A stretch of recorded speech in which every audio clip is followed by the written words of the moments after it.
2 as Ryder comes down. IG have 2 defenders. Ning can't get over the wall against that one. So the follow through from Ezreal has to get away from the true shot. Barrage burns flash for it.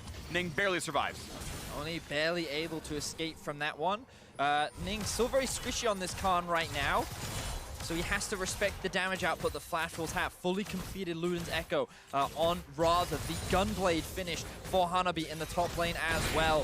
Flash Wolves in a very strong position as they secure the final outer tower against Invictus Gaming. And we said, yes, this is a big accomplishment against Invictus Gaming, but now the next step, being able to control the enemy jungle, starve Invictus Gaming out of those jungle resources, being able to threaten those tier 2s is an entirely separate challenge. Yeah, and we've got a neutral objective spawning here. Cloud Drake up and ready for them to control. All outers have been taken. They send Betty to the top side to push it first. His teleport is actually not available, so this is just Ezreal trying to push out the wave, and they'll have to wait a second for him to get back down there. Well, we'll see if it's an opening that somehow IG can use for their own benefit, though. If there's a, 7,000 gold marksman who's not part of the fight, and indeed IG walks right over there. Betty's going to be walking the long way down, and even though Ning's not here, it's IG pushing as fast as they can. Yeah, this is showing good cooldown tracking here from Invictus Gaming. Knowing that the Ezreal doesn't have teleport, they see him topside, push that wave, they trade, get the Cloud Drake for themselves in exchange for a minion wave pushing on topside. That is a great trade any day of the week. Looking at the vision right now for the top side of the map. Notice how everything is being set up in favor of the Flash Wolves. You can notice that vision slowly being crept in deeper and deeper into the enemy jungle so that they can set up around this Baron area is a really good foresight from the side of Flash Wolves. Yes, it's still very early for a Baron, but gaining control over that area of the map gives a lot more freedom for players like the Orianna to be able to push without the risk of getting collapsed. All right, let's play a game. This may be one of my favorite games. League of Legends? Putting yourself, yeah, there you go. All right, 1 point to me. Let's queue up, freak.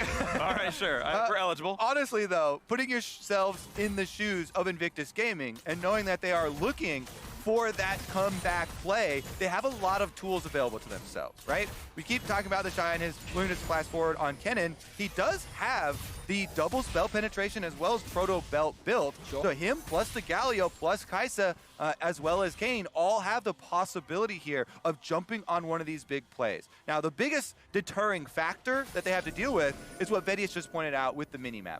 All of these wards and trying to get themselves into one of those playing positions to find that initiation. My eyes will be on someone like Rookie to see if he can make a round warp play and ideally find a pick, because I think in a straight up 5v5 Invictus Gaming composition, while they do have options, I'm not sure if it is the strongest in terms of setup. Perhaps that with a Rise hitting front to back, it might be okay because there's not a real frontline on the side of Flash Wolves, but I look at Orianna, I look at the split push power and not split, but the separating power that Xin Zhao has and the amount of poke that Betty can throw out. I feel like it will be difficult if IG just try to force a 5v5 right now. Got to be that Flash Kennen ultimate. See if they can find a Jackie Love. Jackie Love getting hit, has to flash away, barely on his true shot. Barrage knocked up by Braum. The flash over, Betty gets a kill, but he's got to watch out. Getting jumped back on by Ning, who pops in the ulti, gets some damage. Betty does go down. 1 for 1 so far. The 4v4 begins. A shot by Khi mà các bạn livestream ấy, thì cái phần này nó sẽ hiển thị toàn bộ màn hình của bạn. Co giãn cái này. Thì rất là để ổn định này thì nó sẽ full toàn bộ màn hình của bạn. Đây là cái con mắt hiển thị, nếu các bạn không muốn hiển thị màn hình này, các bạn tắt nó đi. Tiếp theo để các bạn có thể live game đúng không? Ta sẽ phần cái cửa sổ khác với cửa sổ khác. Ta sẽ bấm vào phần thêm này. Các bạn sẽ chọn là phần display capture. Game capture nhầm, display là màn hình. Game capture. Đây là cái phần các bạn có thể sử dụng để livestream cửa sổ màn hình.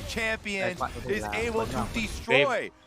Jackie Love and Invictus Gaming once again try and collapse on their lost fight, but Flash Wolves take Bây giờ mình sẽ mở một cái game bất kỳ nhá.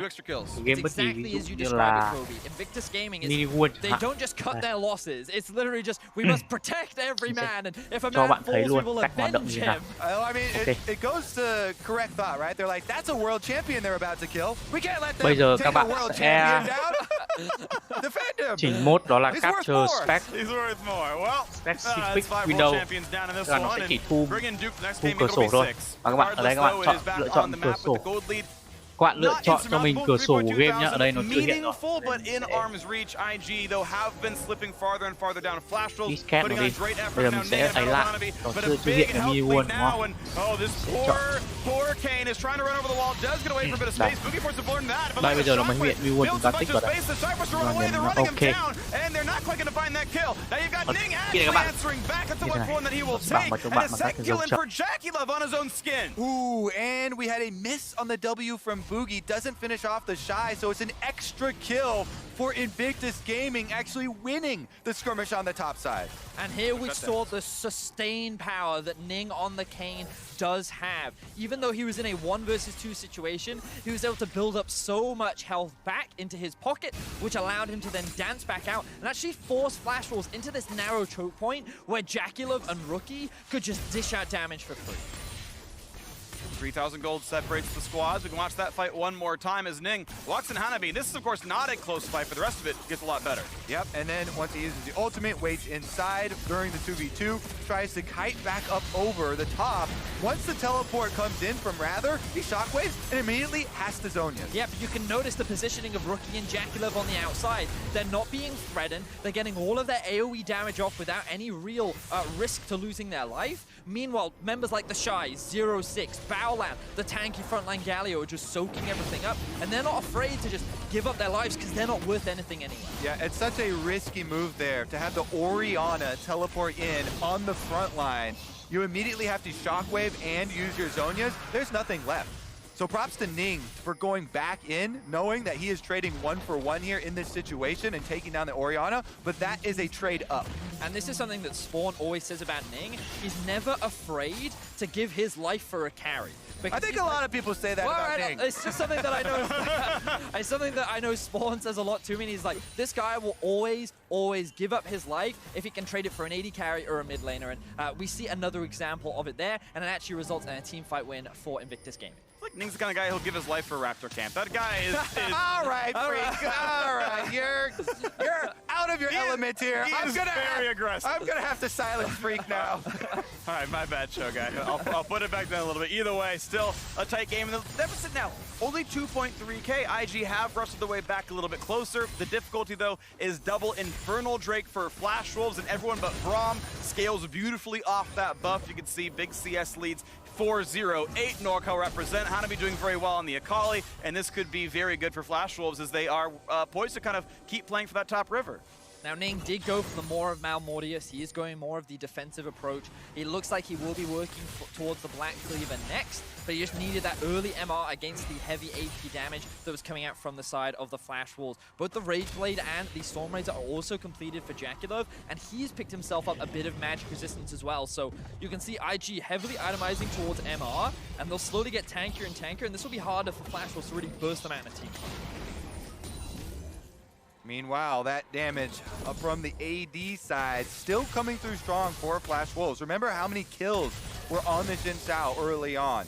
And as well for Betty here, the Ezreal now with a QSS can play a bit more aggressively and get away with it. Even if he gets caught within the Kennen ultimate, has the QSS to get out of that stun and continue to threaten enemy members. Item still stacking up. And Black Cleaver on the way, it seems now for Ning. Adding more CDR. Used mid. Adding more damage. Yeah, TP's available. You've got Jackie Love and Almost the Shy has that one. Hanabi close to that same cooldown, but Betty's is gone. So it is until Rather can burn his exhaust on the spellbook. Won't have that same match.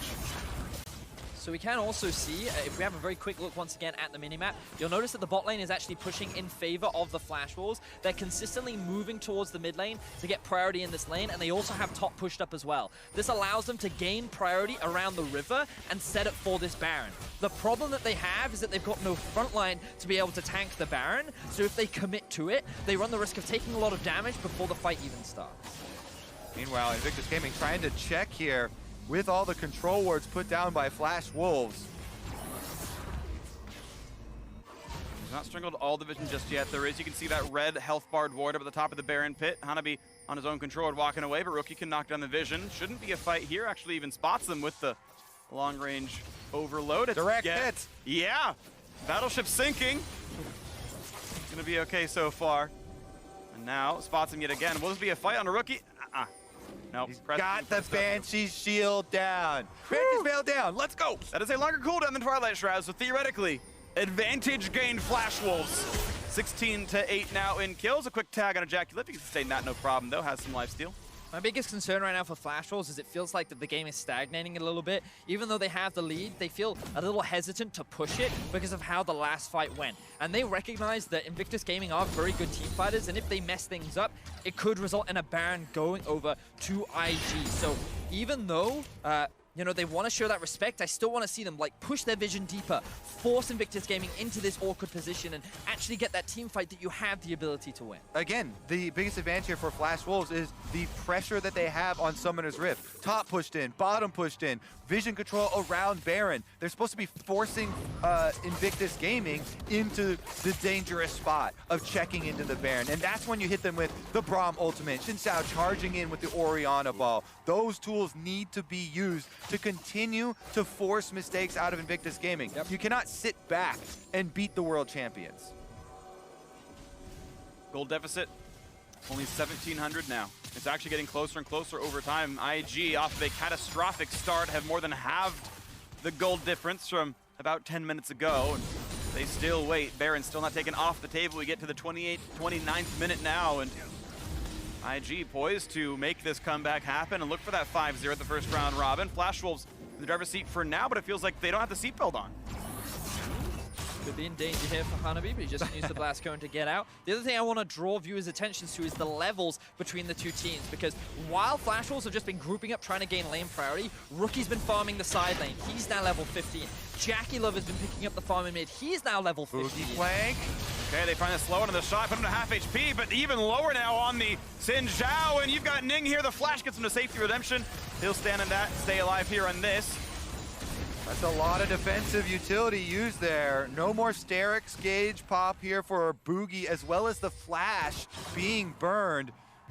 The Shy, meanwhile, on Kennen does have teleport, and they're using the roam up right into the Baron to force it! That was spotted. Now, of course, it is the ward inside the pit, but TPUs, they're going to burn this one down, but they will be attacked just barely in time. Is the Jung's going to get into range? The flash over the wall. This fight's going to land. That's Baron for Invictus Gaming, and here comes the team fight. Slicing Maelstrom over the top. They've picked up one kill already. Traded back, though, as the Akali jumps in for a kill. Another for Jackie Love, already onto a triple. He's slaughtering Flash Wolves. He finds the Quadra, and Betty is left alone, his team in shambles. And just like that, Invictus Gaming wiped the map. Baron buff is theirs, and they will push right down mid. Flash Wolves slowed the game down, and Invictus Gaming were using that time to build up their resources, wait for the opportune moment. Boogie, he tried to force the flank, he forced to use his flash, and when he was out of position, the Rise ult came out from Rookie. The rush down of the Baron. Invictus Gaming immediately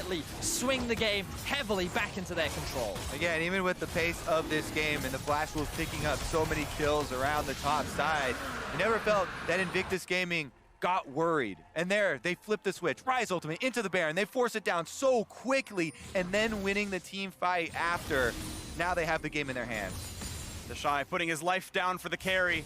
Puts on the ult. He says, I'll crowd control everyone. I'll donate plasma, all these stacks. Go for it, Jackie Love, and he gets that transfusion, picks up 4 kills. And this is just an oversight from the Flash Wolves because they're pinging the red buff. They're like, oh, we can pick this one up, give it over to Betty. But what they don't realize is that the Rise ulti can be used to set up a play into the Baron. Rather does what he can to try and steal this one away, but in doing so, he puts himself in a position that allows the rest of Invictus Gaming to get the collapse. This is where we see Jackie Love just tear through the Flash Wolves members. He's got all of his core itemization needed to deal the damage to just rip through the Flash Wolves lineup.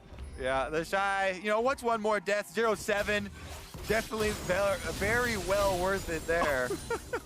And what's 685 damage? That is the best 685 damage. At least applying the stuns to set up Jackie Love. And this is one of the terrifying things about Invictus Gaming. When you have a lead, for some reason, you're the one that feels pressured into having to make a play. Whereas so many other teams, it feels like that they just slowly bleed out. Invictus Gaming are always looking for an opportunity to come back into the game, and the moment you make that small slip up, they just grab you by the arm and drag you down.